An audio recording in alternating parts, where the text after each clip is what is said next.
Welcome to Trusting After Trauma, Season 4 Beyond Codependency and Narcissistic Abuse. I'm your host, Pi Venus Winslow. Our goal is to provide information and resources to educate and empower viewers to recover from childhood trauma and narcissistic abuse so they can reclaim their health, happiness, and personal power. Our speakers specialize in supporting others through their unique expertise and offer valuable insights, tools, and inspiration for viewers to find the courage and motivation to change their lives. I am super excited to have Lynn Frazier here with us today. Lynn Frazier brings the depth of 24 years experience teaching meditation. She specializes in holding a safe, trusted space for healing trauma in her online groups, classes, and private sessions. Lynn lives near family, ocean, and forest in Nova Scotia, Canada. She is a senior teacher in the Himalayan yoga meditation tradition, a certified facilitator of the Kilobi inquiries, a somatic mindfulness method of healing, and founder of the Still Point method of healing trauma. Welcome, Lynn. Thank you so much for joining us. Well, thank you for having me, Pi. I'm really happy to be here.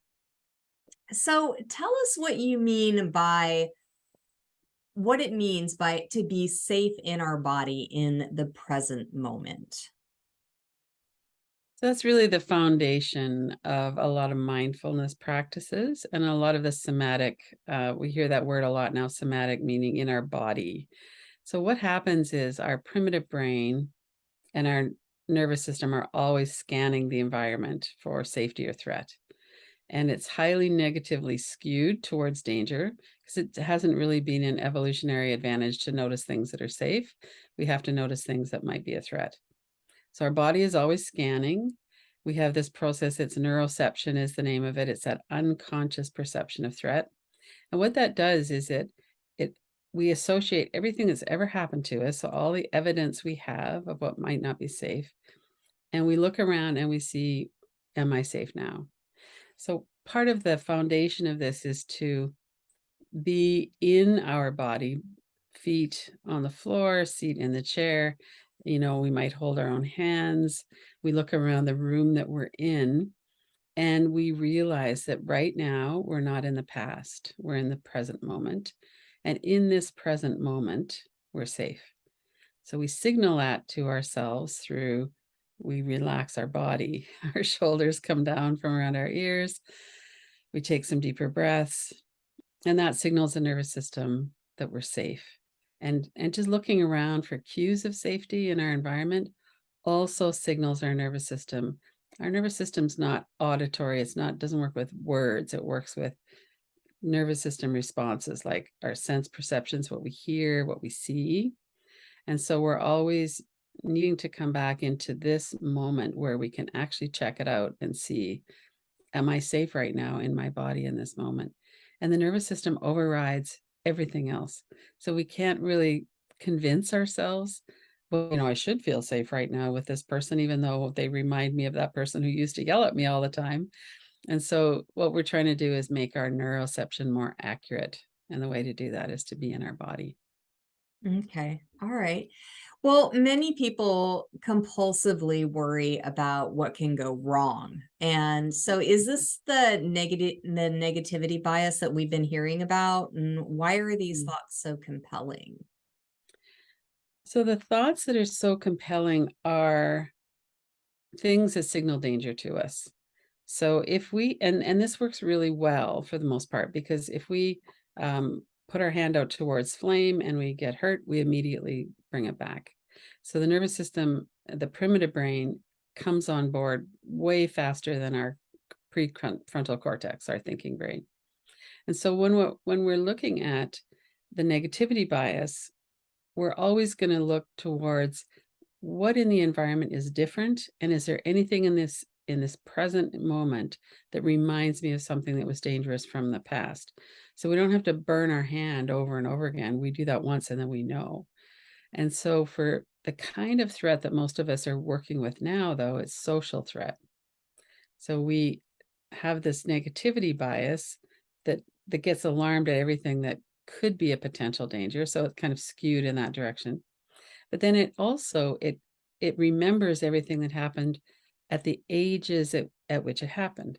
So somebody yelling at us when we're 3 years old is a very different level of threat than somebody yelling at us when we're 27 years old. So, but our nervous system interprets the danger in the situation based on how we felt at the time that we might have experienced that before. So if you had someone in the household that yelled at you, or maybe was yelling a lot, that's going to be a little bit more alarming because it of the negativity bias, but also partly because we associate our sense of safety and danger with the past. And as adults now, we have a lot more agency and power to change things than we did before. Um, so we need to be able to be accurate in our neuroception, which we were just speaking about, but also in our body, when we feel danger, we also feel it in our body. Mm. So how many times have we kind of tuned into the breath and thought, I'm not even breathing right now, I'm holding my breath because there's some kind of threat, right? And so we're really always trying to come back into this right now. Can I be present in my own body? Can I notice what's here? And have that more accurate perception of actually right now I'm fine. There's no danger here. And even if somebody was yelling, or even if somebody gave me that look, I'm an adult now and I could regulate again. I could be more stable in this moment. So that's, basically we're always looking at what's happening in the nervous system. And it's really all about the nervous system. The nervous system and the primitive brain affect every moment of our life. And if we can regulate ourselves emotionally so that we can feel safer, then all of the rest of the brain, which isn't that reactive primitive brain, but we have that comes on board too. And then so we might go, well, that's a little bit loud, but I also know that I'm safe right now. So then we can be more trusting and engaging and just generally have more fun too. Not a lot of fun to be stuck in fight, flight, or freeze. No, that's not fun at all. And a lot of people struggle with anxiety. And so with social anxiety now and how difficult things were before COVID-19, Yeah, now it's even more frightening for a lot of people to be around other people. it is. Yeah, for sure. And one of the reasons for that is the truth. Other people's breath could carry a virus that kills us. So that's something that we all became very attuned to 2.5 years ago. And we can't talk our nervous system out of that because it's true. Um, Even though the level of risk is different now than it was when it was first, when COVID first came on board, but still, we experience people as more of a threat. And then the other part of it is everybody's nervous systems are really struggling right now. So when we look at people who have been having such stress and anxiety, a lot of people have lost people. But even if they haven't directly lost someone from COVID, we've all experienced the kind of reactivity and the fight responses. So it's not actually as safe to be around people socially, even right now, because people are just a lot closer to the edge. And then the other thing that happens is that we pick up safety or anxiety from other people. So if we're around a bunch of people who are calm, like maybe they've just meditated or something, um, and we're around people that are our friends and we feel really safe with them, then we're going to have a lot more stability and a lot more um, kind of regulation in our own system. But if you're around someone who's really anxious, and sometimes that anxiety comes out as a fight response too. But even if it's somebody who's just kind of in a freeze, they feel really disconnected, or maybe they're just kind of talking all the time because blah, blah, blah, blah, that kind of anxiety talking. It's harder for us to feel safe and to feel settled. So there's a lot going on in the nervous system right now. And the best thing that we can do is to try and regulate ourselves so that we're not contributing to the anxiety, that when someone's around us, that they actually can feel a little bit calmer. Hmm. Mhm. Yeah. Yeah, I love that. being the person who is the calming force in the Hmm. sea, not just for ourselves to keep ourselves anchored, but to help other people as well. Yeah, my meditation teacher used to say the greatest gift you can give the world is a peaceful mind. Mm, And when something would happen that got everybody upset, he would just say, don't put your fear out into the environment. Work with that yourself. Like, use your tools, do your breathing, relax your body, talk about it, do whatever you need to do, but try to keep your own nervous system as regulated as you can, because that in fact is what really helps. I mean, helps us obviously, but really helps other people too. And mhm. right now with, sometimes people might have had a friend that they counted on for support, and that friend is no longer as available because that friend is really struggling too. Um, or, a family get together, maybe some people who used to drink moderately are drinking too much now, and then they get into fights, or there's just so much that is an elevated level of threat. And so and then there's just the exposure. We get used to being around other people, and now we're not. And so I remember the first time I went out and saw anybody, it was like, and then the first time I saw someone without a mask, it's like, oh, what's that person doing without a mask? And then I went, oh, that's right. The mask laws were just changed a few days ago. But it's alarming what happens. And then we can kind of come back in and go, okay, let's see what's really going on. Yeah, yeah. So, what can we do when our mind thinks up the scariest, worst case possibilities? And how can we stop ourselves from going down that rabbit hole of catastrophic thinking? That's a big one, and I didn't really realize that I was always engaged in that until I started doing meditation and then started really working with my mind. I thought, wow, almost everything that's going on in my mind is either ruminating about the past or anxiety about the future.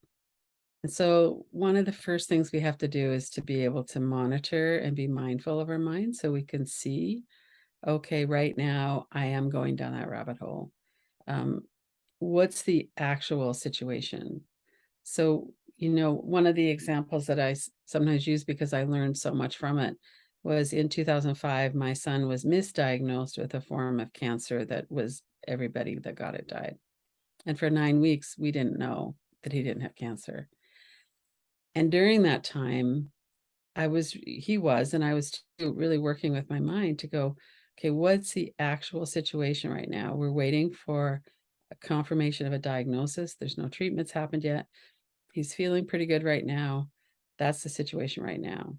But what my mind was doing was visualizing me at his hospital bed as he's dying, Mm, me at the funeral. He had a daughter who was 2 at the time, who's 20 now, and her, with a stepdad who's abusing her. So my mind was just like, and I had already at that time been meditating for 12 years, and a lot of that catastrophic thinking had really settled down. But the shock of that diagnosis and what it kind of did to my brain was that I went back into the catastrophic thinking. So one of the things we can do is notice right now my mind is really engaged in what could go wrong, what could go wrong, what could go wrong. And it's not like it's useless to think about what could go wrong. It's that we don't want to get hooked into that, into believing that. And the mind, the primitive brain especially, doesn't really know the difference between what we see in real life, what happens in real life, or what we see on a video, or what our mind makes up. And so if I'm sitting there thinking about all of these awful things that could happen, my nervous system is generating adrenaline and cortisol and getting ready to spring into action. So I'm always like this. I'm always, I'm holding my breath. My body's really tense. And so one of the things, and the first thing then, is to notice I'm getting too engaged in this. This isn't planning anymore. This is catastrophic thinking, right? mhm. So that's good. So now we know, and we're using the cues like thoughts in the mind, what's happening with the breath, are my shoulders up around my ears? And then we have a whole bunch of tools. So one of the first ones, and I guess all of these tools are meant to help us to stay in the present moment. So some of them are kind of physical, some of them are things that we do with our eyes, because our eyes have such an impact. Our visual system is really a big part of the primitive brain and how it's interpreting what's happening. So we want to be able to take those cues and then work with it to let our brain know that in fact we're safe. We don't have to keep going down. And that thing that I imagined was going to happen. I mean, and in this case, my son didn't even have cancer. But even if he had cancer, there's nothing saying that all of that stuff was going to happen. Mm-hmm. So one of the ways that a really simple way that people can work with this is to just tap on their forehead. And so if you bring up an image of something, so kind of pause, okay, me at the casket, at the, he's dead now. And then I bring that into my mind. And, one thing we can do is put in a frame. Like oftentimes a lot of people work with their eyes open. So you'd put that image on the other side of the room in a frame. And Mm-hmm. then when we're looking at it, we notice what's happening in my body. So quite often when we're looking at something that scares us, we'll stop breathing as fully. We might have tension. We might also have any kind of different kind of an energy. So lots of people get like a feeling like they can't breathe or a heaviness, like something's kind of dragging them down. Mm-hmm. So we need to intervene. So if it's the right time, maybe I'll just go through some of those tools. Would that be helpful? Yes, please. Okay. So tapping, you just bring your attention to the sound now of the tapping on your forehead and the sensation of it. So what we're doing is we're going from the visual that we're looking at to the sound and sensation of the tapping. So Mm-hmm. that's one. Another is, and that tends to work with visual or words. So if you have lots of people have sounds in their mind, they'll hear the words kind of in their mind. Now the visual could be like a video clip. It might have sound with it, it might not, often it doesn't, or a still picture or some kind of a image, a drawing or something like that. So we put those in a frame. So we could do that in our mind's eye, but it's actually helpful to do it with the eyes open. So if you're to put that over on the other side of the room in a frame, and then notice there's an image, there's a frame, and then there's space on the outside of the frame. So one of the tools we use then is you take your eyes to the top space and then just take your eyes around the space a couple of times in one direction and then a couple times in the other direction. And what that does is it breaks the trance so the brain knows I'm looking at an image. I'm not actually in the situation. Another way that we do that, that we remind that the brain of that, is that we can take a step back and look at ourselves in the image. So for instance, if you were looking at, I'm worried about what's going to happen in that meeting at work tomorrow. So I've got it in my mind. I've got the meeting, who's going to be there. I've got the look on that person's face, all of that. And then if I'm looking at it through my own eyes, it seems very immediate. It seems like that's me. That's happening to me because even though I'm imagining it, what I'm imagining looks like it's coming out of my own eyes. So then if you take a step back and you see yourself in the room, so the people, but now you can see yourself there too, then the brain goes, oh, that's not my usual view. Usually I'm seeing it from my eyes. So that's another way that the brain recognizes this is a visualization. It's not a real occurrence. Mm-hmm.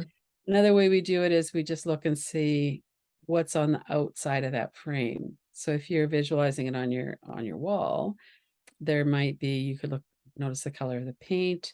You might notice, are there windows? Are there other pictures or plants or something? And then you kind of shift your focus. So you look right into the frame and then you look more broadly, and then you look into the frame.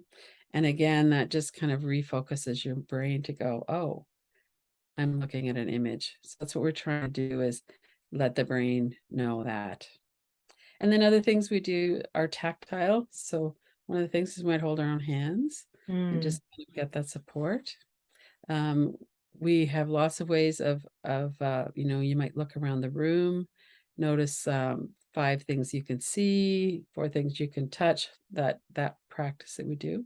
Mm-hmm. And then to use the breath as well.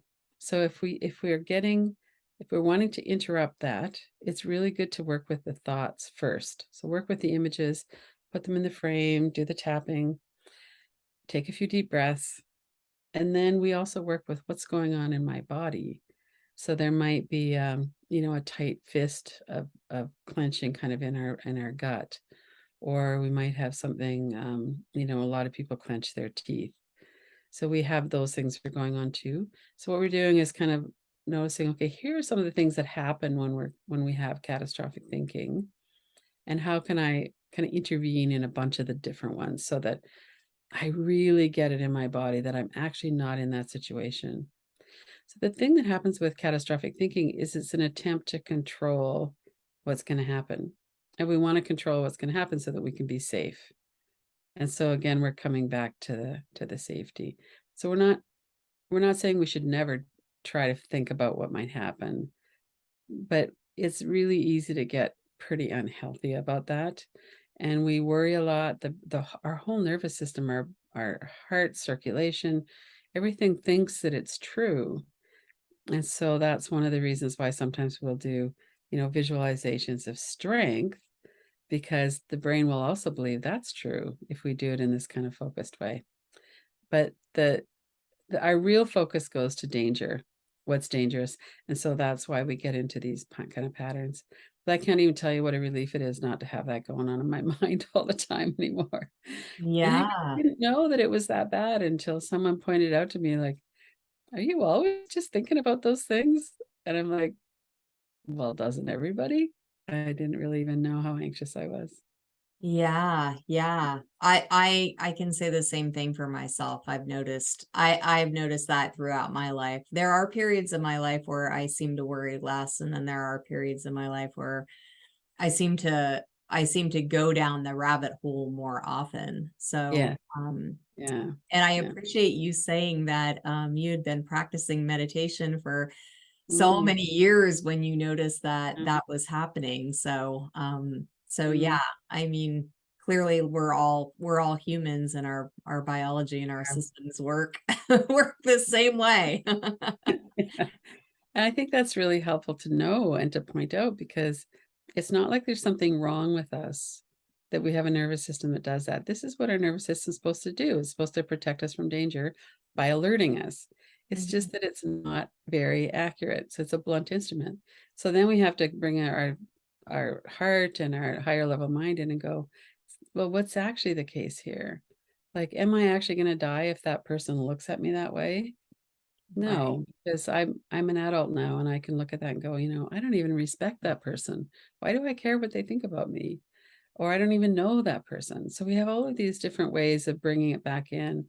But unless we know how to regulate our nervous system, we don't have much power, because we keep getting dragged off into something that reminds us of the past, or just something that feels dangerous when in fact maybe it's not really what we Yeah. think.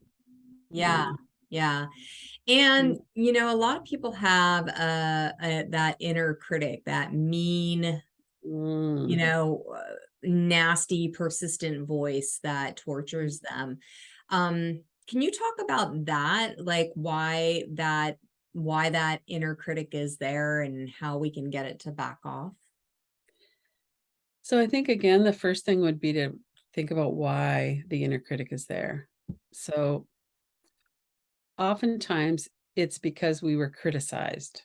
So you might have had parents who were demeaning or belittling, or who would always say, "How could you be so stupid?" Or sometimes parents aren't kind of actively abusive like that. It's more like you never really received any appreciation, or people didn't seem to even notice that you were there.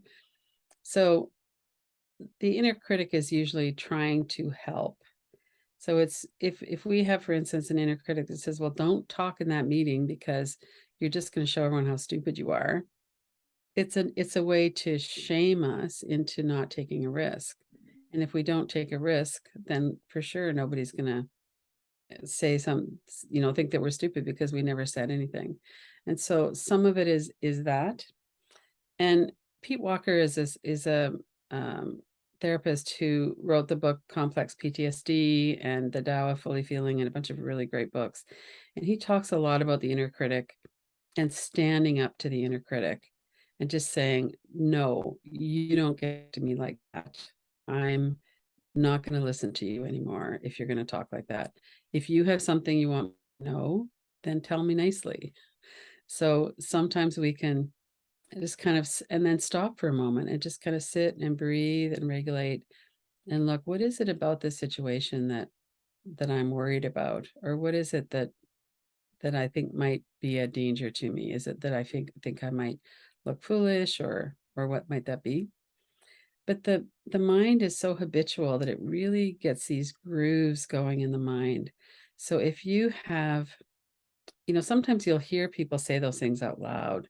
Like they'll make a mistake and go, "Oh, I'm so stupid. I never get it right," or something like that, right? And so we need to start listening, and that's the mindfulness piece again. We need to start listening so that when we have those thoughts, we're going to notice. So one of the things that happened to me about 8 or 9 months after I started meditating was I had one of those thoughts. I went, "Oh, you're so stupid," or something, right? And it was not the regular thought in my mind anymore, even after just a few months. And so I noticed it and I went, "Wow, I just called myself stupid. I haven't." And the reason that I noticed it was because I hadn't done it for a long time. Mm-hmm. So I'd been really watching my thoughts and really noticing kind of that internal voice. But it's really a serious, serious problem for a lot of people who grew up in situations where they weren't safe, or where they were being abused or scapegoated, or where they were afraid a lot for what was going to happen. Mm-hmm. And so part of it is to, there's kind of two ways to work with it. One is everything that's happening inside of me happens for a reason. And I can look back and it's really helpful to understand what's going on in terms of, age 3, age 7, age 12, all of our experiences at those different ages. So it's helpful if we can kind of bring that understanding into the situation. And we don't want to reject any part of us. So if we have this part of us that's, saying blah, blah, blah, blah, blah, you shouldn't do that, is trying to shame us into not doing something. Sometimes we could spend some time with that and go, well, why are what's your basis for that? Why do you think that way? What age is this person inside of me who thinks that it's not safe to do that? So we can do a lot of that work. But then also sometimes we just have to like stop the abuse. And so we have to just say, time out. And sometimes we have to do that in person too. If we're going into a situation, especially if it's a parent or somebody who was abusive and they're still abusive to us, we might have to set a boundary and say, Dad, you don't get to talk to me like that, or you don't get to look at me like that. I'm not going to stay here if you're going to be abusive. And so as an adult, sometimes we can do that and sometimes we can't. Like, the situation's different, but we can always work with the internalized voice in our own mind. So to really start to see, and if it can be kind of appalling, like all these years of teaching meditation, I can't tell you how many people have said, my mind got so busy once I started to learn to meditate. And it's not that the mind got busy, it's that we started noticing what was going on in the mind.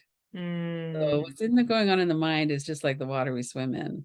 And then you start noticing. So when you start looking at these inner critic, it's really helpful to know because a lot of this is also associated with core deficiency beliefs. Like if we have that experience and we're told we're stupid, but even if we just have that experience a lot when we're a child, we really start to believe that that's the truth. And it's really common for people to have beliefs about I'm not lovable, I'm not worthy, I'm not good enough, I'm broken.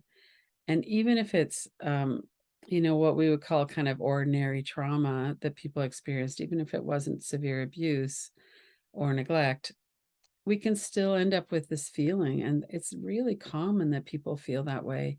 So part of the roots of that are the way we were treated and that we didn't have enough good treatment. Like we didn't have enough people who looked at us and went, I'm so happy to see you. And, to really be thrilled that we're in their life and that we're here. Mm-hmm. So, but we can do that for ourselves. So, one of the things we have to do is back the inner critic off. And sometimes people will, talk to the inner critic or, um, visualize their parents in front of them and telling them to, what they need to know. And, but sometimes also it's that really soft heart, like, hey, that was a tough situation that you were in. I know when I was a kid, it was really tough. I felt alone. I felt all this stuff. But now I, the adult self, am here. And so, internal family systems, IFS, is so popular these days.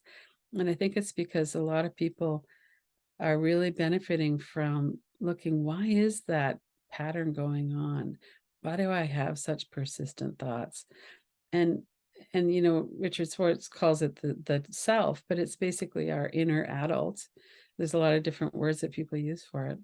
But can my inner adult connect with that scared kid inside that's generating that, and it remembers all of those harsh words, and Mhm. then offer myself some kindness. Yeah. Nobody deserves to be called that kind of stuff. Yeah. Yeah. Yeah.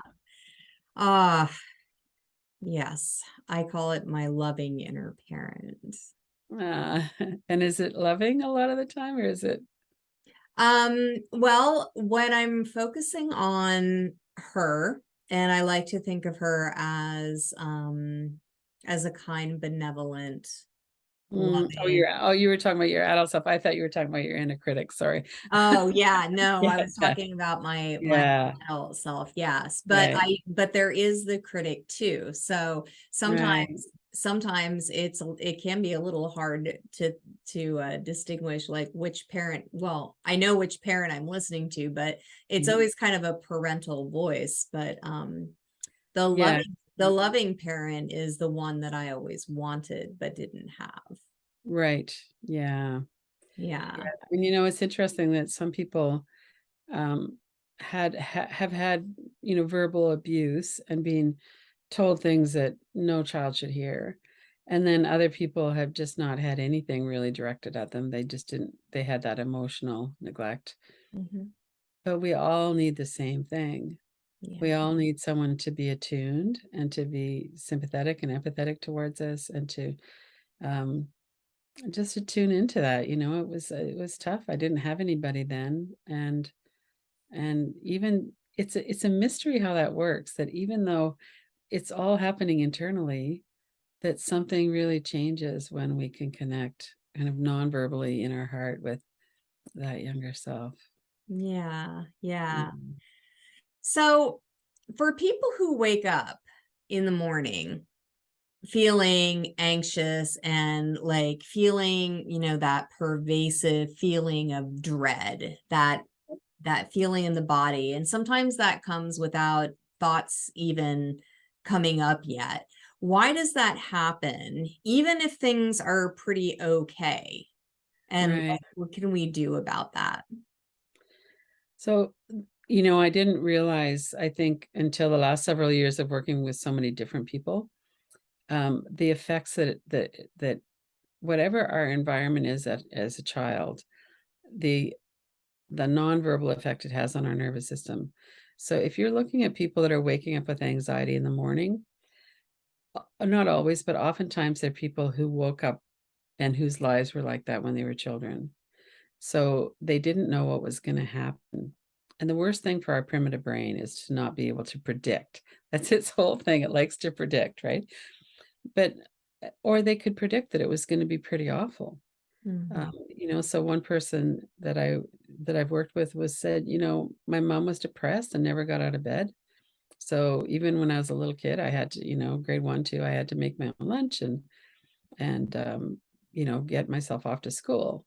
So when they got to school, sometimes the teachers were good and sometimes not so good. But when they got home, there was always that dread waiting for his dad. His dad was angry and violent. Sometimes he would come home drunk. Sometimes he would be physically abusive, but always a threat. Either you're going to get yelled at, sometimes you get hit. And so they never knew. Like sometimes, his dad would come home and it would be fine, and other times it wouldn't be. And so the fact that we can't predict, and combined with we've had the experience of it's not going to be good, creates this kind of generalized anxiety. Same as, after, when you go to bed, if you don't know if you're going to be safe for whatever reason, it could be child sexual abuse, it could be something else, then your whole system is just never really relaxing. And so if that was your experience as a child, I was really fortunate. I had there was emotional neglect there for sure. but we had a safe home, good food, no yelling, no alcohol, no addiction, no violence. It was just that bland 1950s kind of suburb life that you think of, you know? And so I never went to bed scared. I I just it just that wasn't what was in my nervous system. And, a lot of the reason that my nervous system is calm now is because of the, 30 years of meditation, but also because I started off with a nervous system that wasn't as afraid and didn't have those years of experience. And so the people that end up with that often just have this generalized, it doesn't have any thoughts, it's more of an emotional flashback, but it's just like, what's gonna happen today? And, you might look at your calendar and go, "Well, I'm kinda looking forward to that, and, lunch will be good with that person." There's nothing on here that feels dangerous, but there's the nervous system just has such a long memory. And it's like, what could go wrong today? So it's related to catastrophic thinking. Um, Mhm. and it's just what the nervous system is predicting that we don't know what's gonna happen and it could be bad. So Mhm. what I've found is all these kind of general nervous system regulation tools, grounding and orienting, breathing, yoga, qigong, all of those different things help to build a foundation of resilience and strength in our nervous system. And Mhm. then to also do things, really practical things like um, if you lay in bed and you've got that dread or you're scared, is what else could you do? Could you get up at a different time? Could you get right up and hit the shower instead of laying in bed? Could you listen to an audio that's support? Like, how could you change your environment? A lot of people too with trauma have trouble going to bed at night. And it's like there's this reluctance. It could be associated with being in bed, but could also just be, I don't want to be alone with my thoughts. And Mm. so people will, and I find that too sometimes I'll be sitting here and usually I'm in bed by 10 or something. And I'll be sitting here, it's 10:30, 11. I'm like, okay, why am I still up? I'm Mhm. tired. Mhm. Why am I still just kind of, oh yeah, I'll go to the next episode of Netflix, right? And and so but that kind of is pretty transitory. It doesn't happen that much. And when it does start to happen, then I know a lot of ways to number 1, I notice that it's happening. And Mhm. then I might, do different things during the day and practice good sleep hygiene and stuff. But over time, the nervous system does notice that it's safer. And I actually just had a call not that long ago with a person I'd worked with a few years ago who said, for the first time in my life, I am not waking up with that morning anxiety anymore. Wow. Yeah, Wow. I know. That's I was so thrilled to hear that. And so yeah. his nervous system now has experienced enough safety that it's not automatically like, what could go wrong today? So, whoever is listening that has that, just to really normalize it, and it doesn't necessarily mean that you were terrified through your childhood, but it is pretty common that there was some kind of fear when you were growing up as a child.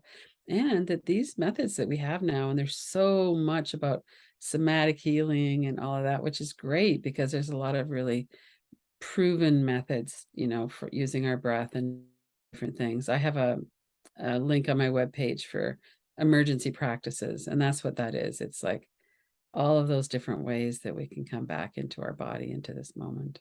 Mhm. Mm. Yeah, yeah. And you have a special gift to offer our viewers today. I do. Yeah, can you tell us about that? Sure. So there's a couple things on there. One is an ebook. It's about 40 pages about trauma.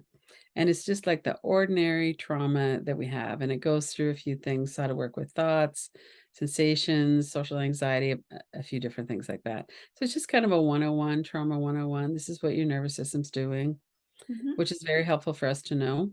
Mhm. And then in 2017, I wrote Friends with Your Mind, How to Stop Torturing Yourself with Your Thoughts. And so there's a PDF version of that, and there'll be a revised version of that will be out this fall, actually. So I've done kind of a major revision of that. And then the other one is an online course. I have several online courses on Teachable. And this one is When Crisis Hits. And there's a code to get that online course for free. So Oh, just, beautiful. Yeah. And so we're going to provide that link to that page. So make sure that you download those ebooks and you use that code to get that free course. mhm. And Lynn, thank you so much for offering this generous gift to our viewers. Oh, And you're welcome. yeah. One of the things that I think is so helpful is to have really good resources available widely so that money's not an issue for people. Mm-hmm. And part of that is because I didn't used to have any money. I was a single mom and I was really poor for a long time. So I appreciate the need for it. Mm-hmm. Um, and also partly because these practices that build our nervous systems are so helpful. So I just wanted to mention too to people every morning at 8 a.m. Eastern, I have a free online live practice that I do with people. It's this kind of nervous system regulation. Some of it is yoga nidra. Some of it is today we just said a relaxation and breathing. So that's available for free for everybody. And there's all kinds of apps and different things too that people can get those resources. I'm on Insight Timer, which is one of the best meditation apps. So people can really take the help that's here because it really does work. And it's not that hard. Lots of times if people are working with their breath, for instance, if they notice they hold their breath or they're not breathing diaphragmatically, within a couple of months, you can make a really big change in your breath so that you're breathing more continuously and diaphragmatically. Mm-hmm. But and the same with the mind. It doesn't take that long to start to notice. And I don't want to sugarcoat it because it takes a long time to change the habits of a lifetime. Well, those mental habits are in our body, right? But we really know now a lot about it, and so there really are ways to work with it, and some of it too is to be around other people who are interested in the same thing, and so to have a meditation group or to be able to even to listen to other ones is really helpful for people. Mm-hmm. Yeah, Mhm, yeah. Well, mhm. thank you, Lynn. That is, like I said, a super generous offer for our viewers. And I just really appreciate you being here with us today and sharing your expertise and your wisdom. Thank you. I'm really happy to be here. Thanks for inviting me. Yeah, thank you. And thanks to everyone for joining us today for Trusting After Trauma Season 4. We hope you are enjoying this journey with our experts on how we can move beyond codependency and narcissistic abuse to heal our body, mind, and spirit to live joyful, authentic lives.